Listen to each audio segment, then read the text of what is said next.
Statistics is rather unique among math classes, especially the way that we'll be approaching it this semester, in that we won't be completing any calculations by hand, or at least very few.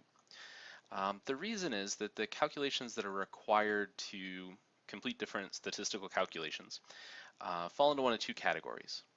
They're either relatively simple, meaning they just require addition, multiplication, subtraction, division, but have lots and lots and lots of iterations.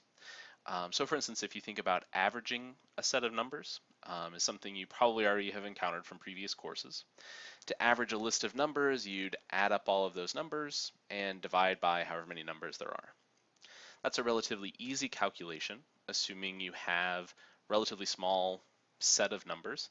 But if you start getting into dozens of numbers, 20 numbers, 50 numbers, 100 numbers, that calculation starts to become very, very repetitive. So we have very repetitive calculations in statistics, and we have incredibly complex calculations. Calculations that require students to have completed Calc 1, 2, and 3. Um, if you're taking this class, you're most likely not a math major. You probably haven't taken Calc 1 through 3, and we won't have time to cram that information in before we start getting into applications.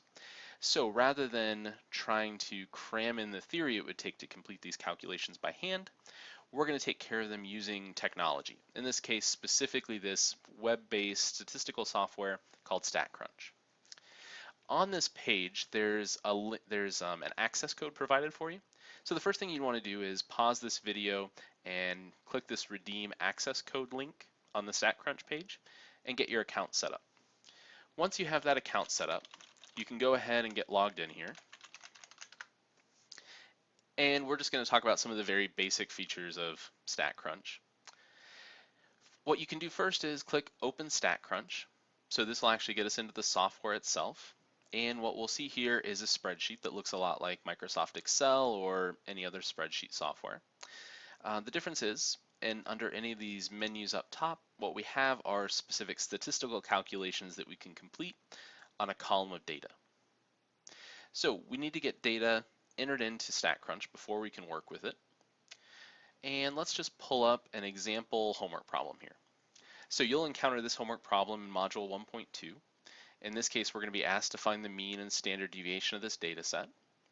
So one method to type in this data would be to go back to StatCrunch and type in 0, 10, I already forgot what the next number is, so 16, 28,